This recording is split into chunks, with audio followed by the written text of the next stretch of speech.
ይህ አዋዜ ልዩ ሰበር ነው።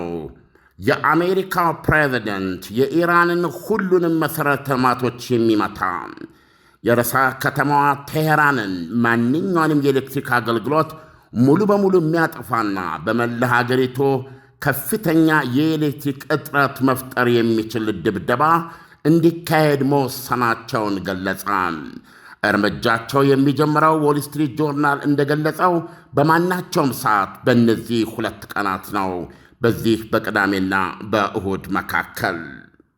ይህን እርምጃ ከመወሰናቸው ጋር ፕሬዚደንት ዶናልድ ትራምፕ ዎል ስትሪት ጆርናል ደረስኩበት ነው የሚለው። ቀደም ሲል እንዳለን መረጃ ግን በትናንትናው ዕለት ዶናልድ ትራምፕ የካቢኔ አባሎቻቸውን ካምፕ ዴቪድ ስብሰባ ጠርተው በዚህ ጉዳይ ላይ መምከራቸውና ወደዚህ አይነት ድብደባ ሊገቡ እንደሚችሉ ወይም እንደሚገቡ እሳቸውም ከመናገራቸው በስተቀረ የመጨረሻውን ውሳኔ ስለመውሰዳቸው የተዘገበ አልነበረም። አሁን ግን ዎል ስትሪት ጆርናል ምንጮችን ጠቅሶ እንደሚነግረው ወይም እንደሚለን ዶናልድ ትራምፕ ወስነዋል። ከዚህ ጋር ተያይዞ የአሜሪካ ዜጎች ወደ መካከለኛው ምስራቅ ኢየሩሳሌምን ጨምሮ እንዳይጓዙ ኦልሬዲ መካከለኛው ምስራቅ ውስጥ ያሉት ደግሞ በተቻላቸው ፍጥነት የሚመጣው አይታወቅምና ይላል ፖቴንሻል ፎር አንፎርሲን ስካሌሽን። ለማንኛውም ይሄንን የጦርነቱ ሁኔታ የመባባስ እድሉ ከፍተኛ ከመሆኑ የተነሳ ለቀው እንዲወጡ መካከለኛው ምስራቅን በተቻላቸው ፍጥነት መክረዋል። ከዚህ ጋር በተያያዘ የኢራን ባለሥልጣኖችም አሜሪካ በቀጣዮቹ ቀናት ውስጥ ይፈጸማል ያለችውን ቁልፍ የኃይል ምንጭ መሠረተ ልማት ጥቃት ብታካሂድ አጸፌታውን እንሰጣለን ሲሉ ዛቱም። የኢራን የጦርነት ጊዜ ወታደራዊ እዝ አዛዥ ሜጀር ጄኔራል አሊ አብዶላሂ ዛሬ ባወጡም መግለጫ ሲዝቱም ዩናይትድ ስቴትስ አሜሪካ የለየለት የፋመ የጋመ ክልላዊ የጦርነት ነበልባሉን ለማራገብ በፍጥነት እየተንቀሳቀሰች ነው ሲሉ ከሰዋል። መልእክታቸውን ለክልሉ ጎረቤቶቻቸው በማዞር ሲነግሩን ደግሞ አሜሪካ ርዕሰ ከተማችሁን፣ ሀብታችሁንና መሠረተ ልማታችሁን የምትጠቀምበት ራሷን እንደ መከላከያ ጋሻ ሆኖ እንዲያገለግላት ነው። አብሮም የእስራኤልን የጦር ማሽን ታጠናክራለች ይላል። ስለዚህም አሉ ጄኔራሉ ሲቀጥሉም ሙስሊም ሀገራት አርቆ በማየት የአሜሪካንን ወንጀሎች መከታተልና ከእሷ ጋር ያላችሁን ትብብርና ኅብረት እንደገና ማጤን አለባችሁ።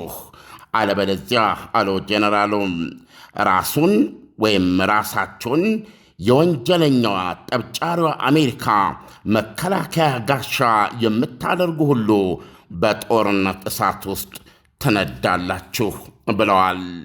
የኢራን የጦርነት ጊዜ ወታደራዊ እዝ አዛዥ ይህን መግለጫ የሰጡት ቀደም ሲል እንደገለጽኩላችሁ የአሜሪካ መገናኛ ብዙሃን አሜሪካና እስራኤል ካሁን በኋላ በማናቸውም ሰዓት የኃይል ተቋማትና የፔትሮኬሚካል ማምረቻዎችን ጨምረው በኢራን መሠረተ ልማቶች ላይ እጅግ የሰፋ የገዘፈና የከበደ ድብደባ ሳይጀምሩ አይቀሩም ሲሉ ከዘገቡ በኋላ ነው።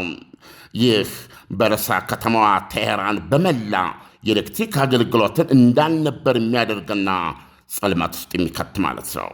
በመላ ሀገሪቱ የኃይል መቆራረጥ የሚያስከትል በላ ከዛሬ ጀምሮ በማናቸውም ሰዓት ሊጀመር እንደሚችል የገለጹት ስማቸውን የነፈጉ ምንጮች ናቸው። መቀመጫውን በዋሽንግተን ያደረገው የስትራቴጂክና ዓለም አቀፋዊ ጥናት ማዕከል በዚህ ሳምንት እንዳለው የአሜሪካ አየር መከላከያዎች በጦርነቱ በአብዛኛው ጊዜ በጥሩ ሁኔታ ተልኳቸውን ቢወጡም የዘመቻው መቀጠል በአሜሪካ የጦር ግምጃ ቤት የሚገኘውን የአየር መከላከያ ሚሳይሎች ክምችት ቀንሶታል። በአሁኑ ሰዓት በአሜሪካ እጅ ያለው የፓትሪዮት ሚሳይል ባትሪ ጸረ ሚሳይልና ጸረ አውሮፕላን ተተኳሽ ወይም ሚሳይል ብዛት ከ1000 በታች ሳይሆን አይቀርም ይላል። እንደዚሁም ውዱና የጠላት ቦሊስቲክ ሚሳይሎችን ገና በሩቅ ከመሬት የአየር ክልል ውጭ እንዳሉ የሚመታው የታድ አየር መቃወሚያ ሚሳይሎች ተተኳሽ ቁጥር ደግሞ ማዕከሉ እንደገለጸው 250 ብቻ ነው። ለመንግሥት ቅርብ የሆነው የኢራን ታስኒም የዜና አገልግሎት ስማቸውን ያልገለጹ ምንጮችን ጠቅሶ እንደዘገበው የኢራን ጦር ኃይሎች አሜሪካ አብዳ ድብደባውን ከጀመረች በሚል ከአሜሪካና ከእስራኤል ጋር የተገናኙ ቁልፍ መሠረተ ልማቶችን ለመደብደብ በጣም ሰፊ ዕቅድ ዘርግተዋል ብለዋል። ባለፈው ማክሰኞ የእስራኤሉ መከላከያ ሚኒስትር እስራኤል ቃጽ ቻናል 14 ለተሰኘ ቴሌቪዥን ባዘጋጀው የደህንነት ጉባኤ ላይ ሲናገሩ የኢራንን የኤነርጂ ኢላማዎች ለመምታት በጣም እንፈልጋለን ማለታቸው አይዘነጋም። አሜሪካ አሉ የእስራኤሉ መከላከያ ቃጽ ሲቀጥሉ አሜሪካ ይህንን ኢላማ እንድንመታ አሁን አልፈቀደችም። ምክንያቱም ኢራን ጎረቤት ሀገሮችን ትመታና ዓለም አቀፋዊ ቀውስ ይፈጠራል በሚል ነው ብለው ነበረ። አሁን እንደሰማነው ወይም እንዳነበብነው ከሆነ የአሜሪካው ሚዲያ ዎል ስትሪት ጆርናል ፕሬዚደንት ዶናልድ ትራምፕ ውሳኔውን ሰጥተዋል።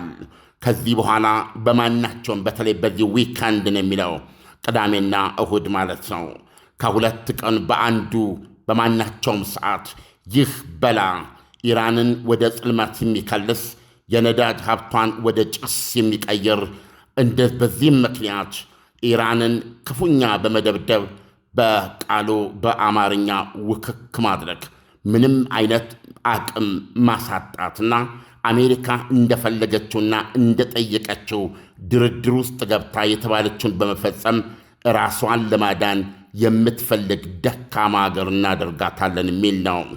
ዶናልድ ትራምፕ በዚህ ለቀናት ብዙ ጊዜ ለ15 ቀናት የሚል ነው የሚካሄደው ግን እጅግ አስፈሪ እጅግ ከባድ ድብደባ ዓላማ ኢራን እጅ እንድትሰጥ ለማድረግ ነው ተብለዋል። እዚህ ዜና ላይ አሁን እንደምመለከተው ዎል ስትሪት ጆርናል ይህን ዜና ተከትሎ አሜሪካ በመካከለኛው ምስራቅ የሚገኙ ዜጎቿ በተቻላቸው ሁኔታ ጣጥለው እንዲወጡ ወይም ደግሞ ገና ወደ ክልሉ ያልሄዱ እግራቸውን እንዳያነሱ መክራለች። ለኢንቨስትመንት ሆነ ለመኖሪያ ምቹና ደህንነቱ በተጠበቀው አፍሪካ ህብረት ፊት ለፊት ድርጅታችን ሆራ ሪል ስቴት ከባለ 1 እስከ ባለ 3 መኝታ ከ91 ካሬ ጀምሮ ለውስን ቤቶች ባወጣነው በማስታወቂያ ዋጋ እንዲሁም ከ3 እስከ 15% የሚደርስ ልዩ ቅናሽ ጋር በከፊልና በሙሉ ግንባታ አማራጭ አቀርበንልዎታል። ባለ 1 መኝታ 7.7 ሚሊዮን፣ ባለ 2 መኝታ 11.1 ሚሊዮን፣ ባለ 3 መኝታ 14.1 ሚሊዮን። ለበለጠ መረጃና ለሳይት ጉብኝት ታች ባለው ስልካችን ይደውልን። ሆራ ሪል ስቴት። ዳንኤል፣ ምንም ጥርጥር ይሄ አስገራሚ ሊሆን አይችልም፣ ከድጡ ወደ ማጡ እየገባን ነው የሚሉ ዘገባዎቻችን ነበሩ። አሁንም ያልኩት የተረጋገጡ ዜናዎች ናቸው። ፕሬዚደንት ዶናልድ ትራምፕ ዎል ስትሪት ጆርናል እንደሚነግረን ውሳኔውን ወስደዋል። ይህ የተለያዩ የጦር ጀቶችን የሚያካትት በተለይ ቢ1 የሚባሉት ወደ 50 የሚሆኑ ወደ መካከለኛው ምስራቅ ጥቃት ለማድረግ በሚያስችላቸው ቦታዎች ላይ እንዲገኙ ተደርጓል።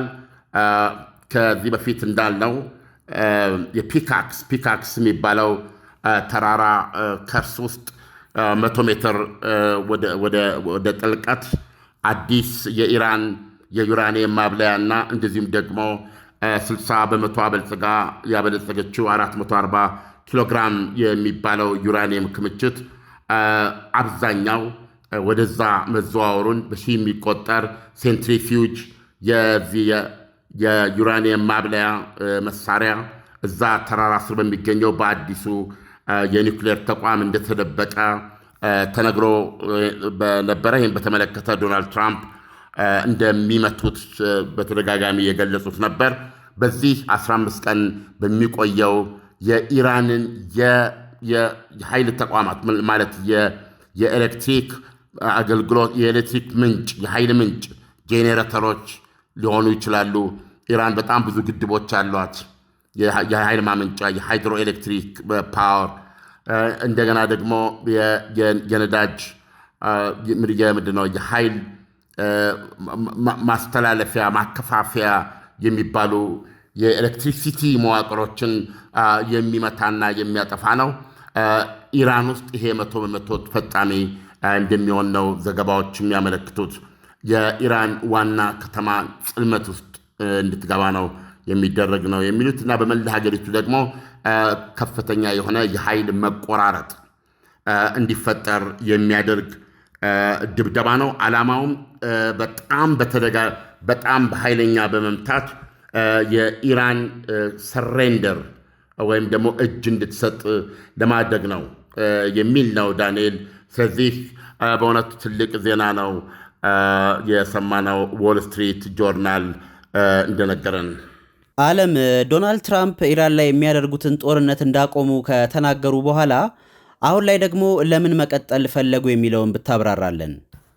በጣም የሚገርም አሜሪካ ለ13 ተከታታይ ቀናት ያካሄደችውን ድብደባ ያቆመችበት ምንም አይነት ውጫዊ ምክንያት እንደሌለ ነው ብዙ ዘገባዎች የሚያመለክቱት። ምንም እንኳ ዶናልድ ትራምፕ ኢራኖች ወደ ድርድር እንድንመለስ ወደ ውይይቱ እንድንመለስ they are dying for negotiation ያሉት እና እየለመኑን ነው እየተማጸኑን ነው ስለዚህ ነው በሚል ምክንያት ነበር ያደረጉት። ነገር ግን ከራሳቸው ከአሜሪካ ሚዲያዎች የሰማነው አሜሪካ ተተኳሾቿን መገምገም ስለነበረባት ነው አንዱ።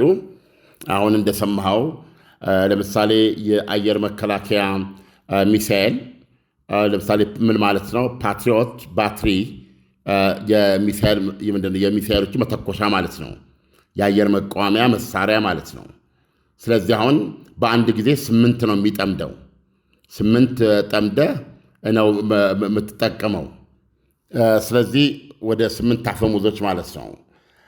እነዚህ የሚተኮሱት ናቸው። ለአንድ ኢላማ 1 ወይም 2 የምተኩስበት ሁኔታ አለ። ተኩሰ የጠላትን የጦር ጀትም ሆነ የጠላትን ሰው አልቦች የጠላትን ሚሳይሎች በተለይ ቦሊስቲክ ሚሳይሎች ወደ ሰማያት ወጥተው ቁልቁል ወቃጭ ናቸው። በአፍንጫቸው ስለሚወርዱና ከፍተኛ ፍጥነት ስላላቸው ለዚህ ለጸረ ሚሳይል መሳሪያዎች አይመቹም እና እነሱን ውጤታማ በሆነ መንገድ የሚመታቸው መሳሪያ ፓትሪዮት ነው። አሜሪካ ሰራሽ ጸረ አውሮፕላንና ጸረ ሚሳይል መከላከያ ነው። አሁን ዋነኞቹ እንግዲህ መተኮሻዎቹ አንድ ነገር ሆነው የሚተኮሱት ሚሳይሎች የእነሱ ብዛት በአሜሪካ እጅ ያለው ከ1000 በታች ነው የሚል ነው ዳንኤል። አሁን ቅድም በዜናው ላይ ሰማነው የስትራቴጂክ ጥናቶች ማዕከል ይህን ጥናት የሚያደርግ ነው። የዚህ ሚሳኤል መከላከያ ሚሳኤሎች ብዛት ከ1000 በታች ነው የሚለው። ስለዚህ ለምሳሌ ዛሬ የዩክሬን ዋና ከተማን ኪየቭን ጨምሮ የተለያዩ የዩክሬን ግዛቶች በከፍተኛ የራሽያ የሚሳኤል ሩምታና የሰው አልባ ወጀብ ተደብድበዋል። ራሽያ 27 ቦሊስቲክ ሚሳኤል የተኮሰችው እና ወታደራዊ ኢንዱስትሪዎች ላይ የኤሌክትሮኒክስ ማምረቻዎች ላይ በተለይም ደግሞ የሰው አልባ ቴክኖሎጂዋን በከፍተኛ ደረጃ እየመታች ነው የምትገኘው። እነሱን ነው የመታወት ነው የምትለው።